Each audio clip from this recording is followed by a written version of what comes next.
Hello guys, आज की movie है डाई हार्ड 4.0। ये ईयर 2007 में आई हैकिंग बेस्ड मूवी है। इससे पहले इसके 3 पार्ट आ चुके हैं। अगर आप इस मूवी को देखना चाहें तो आप YouTube पे रेंट पर देख सकते हैं। दोस्तों, ये वाला पार्ट सबसे ज्यादा इंटरेस्टिंग है क्योंकि इस मूवी में एक दूसरी मूवी का हिडन क्लू है जिसके ऊपर मैंने ऑलरेडी वीडियो बना चुका हूँ। मैंने नीचे डिस्क्रिप्शन में प्लेलिस्ट का लिंक दे दिया है, वहां आपको वो वीडियो मिल जाएगा।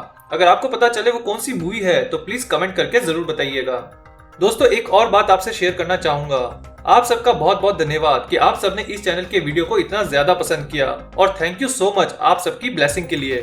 मैं अपनी तरफ से पूरी कोशिश करूंगा कि जल्द से जल्द आपके लिए और भी हैकिंग से रिलेटेड मूवी या वेब सीरीज के एक्सप्लेनेशन लेकर आऊं। बस अपना प्यार और विश्वास ऐसे ही बनाए रखेगा।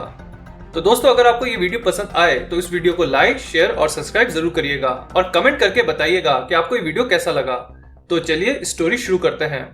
मूवी की स्टार्टिंग सीन में हम एक लड़के को देखते हैं जो लाइब्रेरी के कंप्यूटर से एक लड़की को कुछ प्रोग्राम के कोड ट्रांसफर कर रहा है। इस लड़की का नाम माई है और लड़का है टेरी।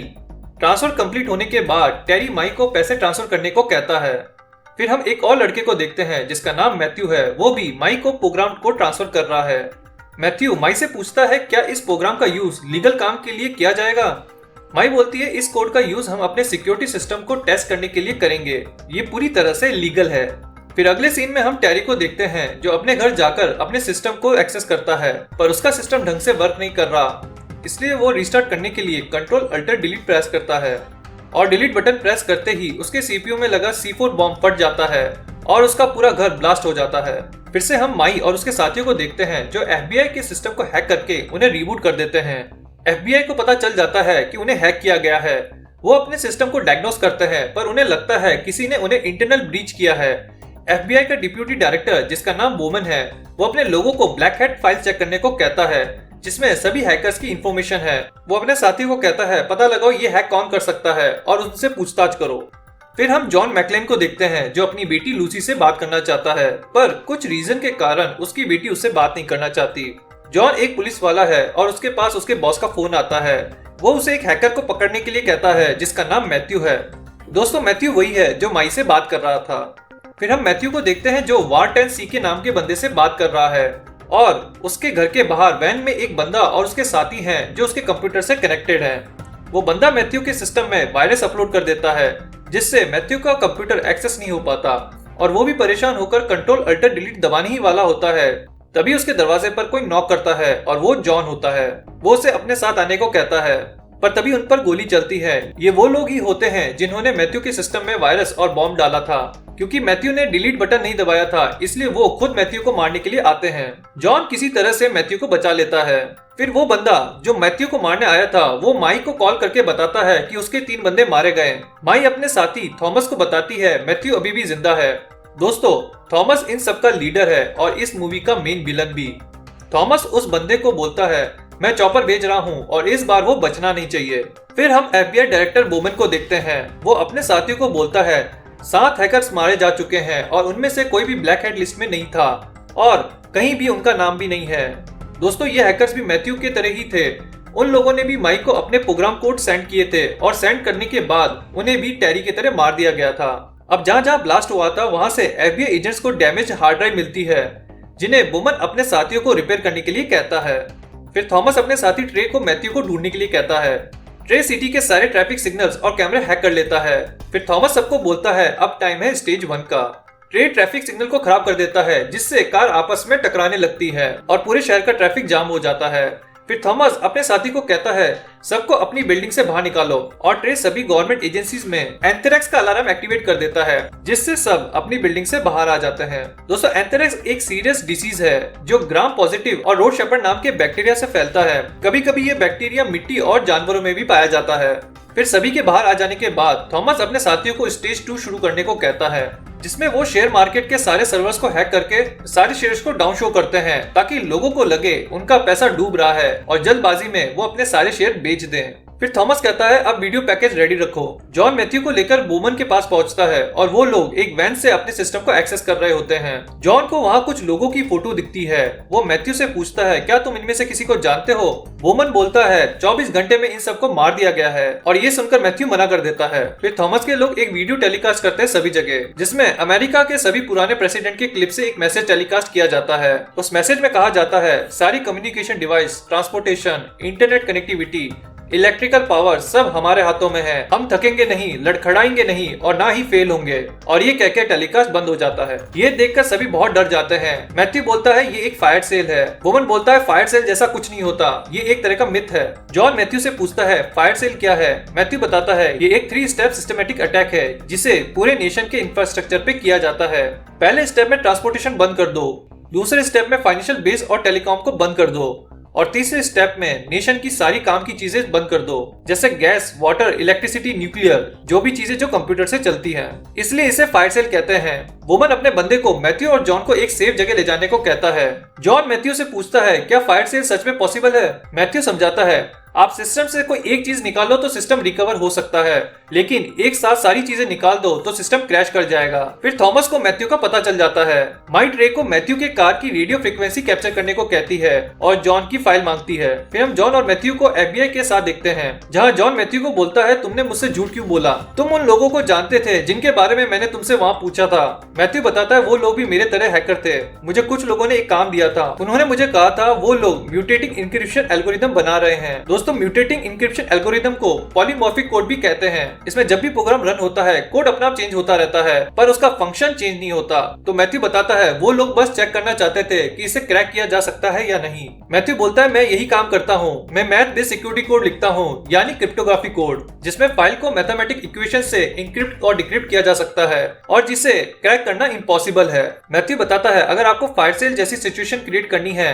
तो आपको बहुत सारे लोग चाहिए प्रोग्राम लिखने के लिए, पर उसे रन करने के लिए कुछ ब्लैक हैट हैकर्स की जरूरत होगी। उन्होंने उन लोगों को चुना जिन्होंने पहले कभी भी कोई गलत काम नहीं किया था और कभी भी उनका नाम कहीं नहीं आया था, ताकि अपना काम पूरा होने के बाद हमें वो मरवा सके, जिससे उन पर कोई शक नहीं करता। और उन लोगों में मैं भी हो सकता था। फिर माई पुलिस वाली बनकर रेडियो से जॉन की कार को डायरेक्शन बताती है। मैथ्यू को माई की आवाज जानी पहचानी लगती है और वो कहता है ये वही है जिसने उसे कॉल किया था। जॉन कंफर्म करने के लिए माई को बोलता है आप लोग तो बहुत परेशान होंगे 587 के साथ। माई बोलती है जी हाँ, हमने अपनी सारी पुलिस फोर्स वहाँ भेज दी है। जॉन बोलता है एक नंगे आदमी को पकड़ने के लिए तुमने पूरी फोर्स भेज दी? वो बोलता है चल बकवास बंद कर और अपने बॉस को फोन दे।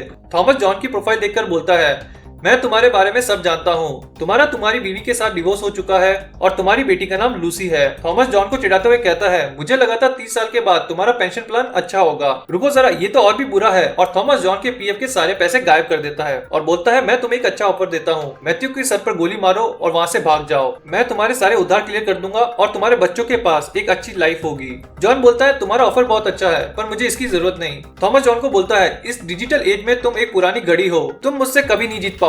और फिर थॉमस के बंदे हेलीकॉप्टर से जॉन पर फायर करते हैं। किसी तरह से जॉन और मैथ्यू वहां से बच निकलते हैं। अगले सीन में थॉमस के बंदे फेक आईडी के साथ वुडलॉन गवर्नमेंट डेटा सेंटर में एंटर करते हैं और अंदर की सिक्योरिटी को मारकर सिस्टम एक्सेस कर लेते हैं और वुडलॉन के सिस्टम को थॉमस के सिस्टम से कनेक्ट कर देते हैं और वुडलॉन की सारी फाइल थॉमस के सिस्टम पर डाउनलोड होना स्टार्ट हो जाती है। फिर जॉन बोमन को कॉल करके कहता है तुम्हारे सारे साथी मारे गए हैं पर मैथ्यू ठीक है। फिर उनके सामने एक और वीडियो प्ले होता है जिसमें एक व्हाइट बिल्डिंग को उड़ा दिया जाता है, पर जैसे ही वो लोग बाहर आके देखते हैं वो व्हाइट बिल्डिंग एकदम सही होती है। जॉन मैथ्यू से पूछता है अगर तुम उनके जगह होते और ये फायर सेल तुम्हारा होता तो तुम क्या करते?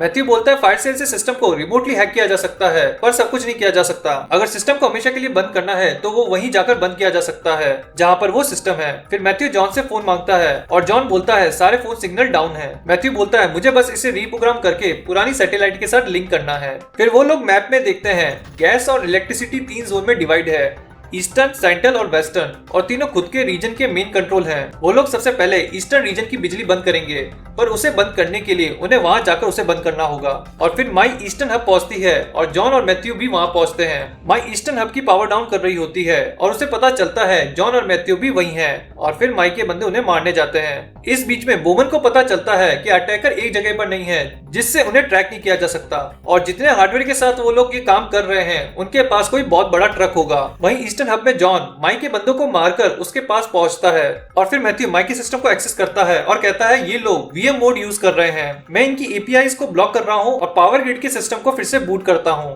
तब तक माइक को होश आ जाता है और वो जॉन को उस फ्लोर से नीचे गिरा देती है और मैथ्यू को वो फिर से सब ठीक करने को कहती है। थोड़ी देर बाद जॉन वापस आकर मैथ्यू को बचा लेता है। फिर मैथ्यू फिर से पावर हब की सिक्योरिटी को ऑन कर देता है जिससे रिमोटली एक्सेस को रेस्ट्रिक्ट किया जा सके और थॉमस के सिस्टम को स्लो करने के लिए वो अलग अलग साइट के पॉपअप सेंड करता रहता है। तभी वहाँ माइक के फोन की रिंग बजती है और जॉन थॉमस को बताता है तुम्हारी गर्लफ्रेंड थी तो बहुत खूबसूरत, पर अब मुझे नहीं लगता वो लंबे समय तक किसी से बात कर पाएगी। लास्ट टाइम उसे मैंने एसयूवी के टायर के नीचे देखा था। थॉमस गुस्से से जॉन को बोलता है मेरा पूरा ध्यान सिर्फ तुम पर है और अब मैं तुम्हें छोड़ूंगा नहीं, तुम इसे पर्सनल बनाना चाहते हो तो ठीक है। ये कहकर वो फोन काट देता है। थॉमस अपने बंदों को बोलता है शहर की सारी नेचुरल गैस को पावर हब की तरफ मोड़ दो। तब तक जॉन थॉमस की फोटो बोमन को सेंड कर देता है। बोमन बताता है इसका नाम थॉमस गैब्रियल है और ये डीओडीज का चीफ प्रोग्रामर था जो इंफ्रास्ट्रक्चर सिक्योरिटी को संभालता था। उसने जॉइंट चीफ को बताया था हमारे सिस्टम में कुछ कमियां हैं, पर उन्होंने इसकी बात नहीं सुनी और जब वो लोगों को बताने लगा इस बारे में तो उन लोगों ने उसे बर्बाद कर दिया। उससे उसकी संपत्ति छीन ली और उसकी रेपुटेशन भी बर्बाद कर दी और उसके बाद से वो गायब हो गया। तभी मैथ्यू जॉन को बोलता है एक सीरियस प्रॉब्लम है, हमें अभी यहाँ से निकलना होगा। थॉमस ने सारी गैस लाइन को यहाँ मोड़ दिया है जिससे पूरे पावर हब में आग लग जाती है और पूरा पावर हब डिस्ट्रॉय हो जाता है, पर किसी तरह से जॉन और मैथ्यू वहां से बच निकलते हैं। ईस्टर्न पावर हब डिस्ट्रॉय होने से सारे शहर की लाइटें चली जाती है। फिर मैथ्यू बोलता है हमें वार्लॉक के पास जाना होगा, अब वही हमारी मदद कर सकता है। वो लोग वार्लॉक के घर जाते हैं और उससे थॉमस के बारे में पूछते हैं। वार्लॉक बताता है 4 साल पहले डीओडी ने थॉमस गैब्रियल को रिक्रूट किया था और पहले दिन वो अपने बॉस को बोलता है इस नेशन की सिक्योरिटी सिस्टम में कुछ कमियां हैं। तो थॉमस का बॉस उससे कहता है कि हम इसके बारे में सोचेंगे, पर थॉमस वही नहीं रुकता। वो जॉइंट चीफ की मीटिंग में बिना बताए घुस जाता है और उनके सामने नॉर्ड को हैक कर लेता है और पूरे डिफेंस सिस्टम का नेटवर्क शटडाउन कर देता है। दोस्तों नॉर्ड यानी north America aerospace defence command को कहते हैं जो एरोस्पेस वार्निंग और एयर प्रोटेक्शन प्रोवाइड करता है। फिर उन लोगों ने थॉमस के सर पर गन रखी और उसे हैकिंग रोकने को कहा। थॉमस गैब्रियल वो बंदा है जिसने सिर्फ अपने पॉइंट प्रूव करने के लिए नॉर्ड के सिस्टम को शट डाउन कर दिया सिर्फ अपने एक लैपटॉप से। जॉन वॉरलॉक से पूछता है उसे कैसे ढूंढा जा सकता है। वॉरलॉक बोलता है वो एक भूत की तरह है जिसे ढूंढा नहीं जा सकता। फिर मैथ्यू वॉरलॉक को बोलता है कुछ वीक पहले मैंने मैथ से चलने वाला कोड लिखा था। वॉरलॉक बोलता है मुझे पता है तुम्हारा म्यूटेटिंग एल्गोरिथम सिक्योरिटी कोड जो थॉमस गैब्रियल यूज कर रहा है। मैथ्यू पूछता है क्या तुम्हें पता है वो इसका यूज किस लिए करेगा। वॉरलॉक बोलता है मैं भी यही पता लगाने की कोशिश कर रहा हूँ और वो अपनी स्क्रीन दिखाता है। वॉरलॉक बोलता है इस देश में मुझे अभी सिर्फ एक सिक्योरिटी सिस्टम दिख रहा है जो एक सोशल सिक्योरिटी एडमिनिस्ट्रेशन सिस्टम है और ये लोग उसकी मेन फैसिलिटी को यूज नहीं कर रहे हैं, बस इस सिस्टम को वो इसी बिल्डिंग में यूज कर रहे हैं जो वुडलॉन में है। वॉरलॉक बताता है वहाँ बहुत सारी हीट जनरेट हो रही है पर मुझे नहीं पता वहाँ क्या हो रहा है, पर देख के लग रहा है कि ये सब सोशल सिक्योरिटी नंबर की वजह से नहीं है। तभी थॉमस को कनेक्शन ब्रीच का नोटिफिकेशन शो होता है। उसे पता चल जाता है कि वॉरलॉक ने उसके सिस्टम को हैक किया है, तो वो वॉरलॉक के सिस्टम को हैक करके उसका वेबकैम एक्टिवेट करता है और उसे पता चलता है कि उसके साथ जॉन और मैथ्यू दोनों हैं। थॉमस अपने बंदे को जॉन की बेटी का पता लगाने के लिए कहता है और उसकी बेटी लाइट जाने की वजह से एक लिफ्ट में फंसी हुई है। फिर थॉमस वॉरलॉक को कहता है तुम्हारी हिम्मत कैसे हुई मेरे नेटवर्क को हैक करने की। जॉन वॉरलॉक को कहता है क्या तुम थॉमस का पता लगा सकते हो, और वॉरलॉक कहता है हाँ। फिर थॉमस जॉन को उसकी बेटी को लिफ्ट के कैमरे से दिखाता है जो अभी भी लिफ्ट में फंसी हुई है और तब तक वॉरलॉक थॉमस का पता लगा लेता है जो वुडलॉन में है। फिर थोड़ी देर बाद थॉमस के लोग लूसी यानी जॉन की बेटी को पकड़ लेते हैं। अब जॉन और मैथ्यू वुडलॉन जाते हैं पर उनके एंटर होते ही थॉमस को पता चल जाता है। फिर मैथ्यू वुडलॉन के मेन फ्रेम को हैक करने की कोशिश करता है जिससे कूलिंग सिस्टम को कंट्रोल करके अलार्म को एक्टिवेट किया जा सके और इसके बारे में बोमन को भी पता चल जाए। अब मैथ्यू एक कूलिंग टर्बाइन बंद कर देता है जिससे अलार्म एक्टिवेट हो जाता है। थॉमस अपने बंदों को अलार्म बंद करने को कहता है। अब दूसरे सीन में एनएसए के बंदे बात कर रहे होते हैं वुडलॉन के बारे में। तभी बोमन उनकी बात सुन लेता है और वुडलॉन के बारे में पूछता है। वो लोग बताते हैं ये एनएसए की सिक्योरिटी फैसिलिटी है। ये एक बैकअप सिस्टम है जिसे बनाया गया था जब भी गवर्नमेंट सिक्योरिटी सिस्टम पर अटैक हो तो देश का सारा फाइनेंशियल डेटा वहां बैकअप होता रहे, और जैसे ही एफबीआई के सिस्टम पर अटैक हुआ देश का सारा फाइनेंशियल डेटा वहां के सर्वर्स पर डाउनलोड हो रहा है, जैसे banks, wall street, corporate record, government के फंड और सब कुछ। बोमन हंसकर बोलता है सब कुछ सिर्फ एक ही जगह पर। एनएसए के बंदे बोलते हैं अगर थॉमस ने वुडलॉन के सिस्टम को हैक कर लिया है तो वो सारा डेटा एक पोर्टेबल हार्ड ड्राइव में ट्रांसफर करके उन सभी अकाउंट को दुनिया में कहीं से भी एक्सेस कर सकता है और फिर हम उसे कभी ढूंढ नहीं सकते, और वो चाहे तो सारा डेटा डिलीट करके हमें आदि मानव के युग में पहुंचा सकता है। बोमन एनएसए के बंदों को कहता है कि तुम लोगों ने ये बात मुझे पहले क्यों नहीं बताई। एनएसए के बंदे कहते हैं ये इन्फॉर्मेशन आपके ओहदे वाले लोगों को नहीं बताई जाती। बोमन कहता है मेरे ओहदे वाले लोगों को, तो फिर थॉमस को इसके बारे में कैसे पता चला। एनएसए के बंदे कहते हैं उसी ने वुडलॉन का सिस्टम बनाया है। थॉमस को पता था जब भी गवर्नमेंट के सिक्योरिटी सिस्टम को हैक किया जाएगा, सारा फाइनेंशियल डेटा वुडलॉन में डाउनलोड होना स्टार्ट हो जाएगा। बोमन एनएसए के बंदों को कहता है तुम जैसे जीनियस लोग मुझसे दूर ही रहना, और फिर वो अपने साथियों के साथ वुडलॉन जाता है। किसी तरह से मैथ्यू मेन सर्वर रूम में घुस जाता है और डाउनलोडिंग रोकने की कोशिश करता है, पर थोड़ी देर बाद थॉमस का बंदा आकर उसे पकड़ लेता है। थॉमस जॉन को बोलता है तुम्हारी बेटी मेरे पास है, और उसे अपने पास आने को कहता है। अभी मैथ्यू थॉमस के सामने है और ट्रे जो थॉमस के साथ है वो डाउनलोडिंग फिर से स्टार्ट करने की कोशिश करता है, पर मैथ्यू ने पहले से ही उस सिस्टम को इंक्रिप्ट कर दिया था। थॉमस ट्रे को सिस्टम डिक्रिप्ट करने के लिए कहता है और लूसी और मैथ्यू को अपने साथ ले जाता है। इसी बीच जॉन थॉमस के बंदों से लड़ता है लूसी को बचाने के लिए, पर तब तक थॉमस लूसी और मैथ्यू को अपने साथ ट्रक में ले जाता है और जॉन उनके ट्रक का पीछा करते हुए बोमन को ट्रक के बारे में बताता है। फिर एनएसए 2 फाइटर प्लेन को भेजता है थॉमस के ट्रक को उड़ाने के लिए, पर थॉमस फाइटर प्लेन के सिस्टम को हैक करके जॉन के ट्रक पर फायर करने को कहता है, पर जॉन उन फाइटर प्लेन से भी बच निकलता है। अब थॉमस अपने साथियों और लूसी और मैथ्यू के साथ अपनी जगह पहुंचता है, जहां पर वो मैथ्यू को सिस्टम को डिक्रिप्ट करने के लिए कहता है, और अगर वो ऐसा नहीं करता तो वो लूसी को मार देगा। तभी जॉन वहां आकर थॉमस और थॉमस के बंदों को मार के लूसी और मैथ्यू को बचा लेता है, और यहाँ हो जाता है मूवी का दी एंड। तो दोस्तों, अगर आपको ये वीडियो पसंद आया हो तो इसे लाइक, शेयर और सब्सक्राइब जरूर करिएगा, और कमेंट करके बताइएगा ये वीडियो आपको कैसा लगा। मिलते हैं फिर से एक और मूवी या वेब सीरीज के एक्सप्लेनेशन के साथ।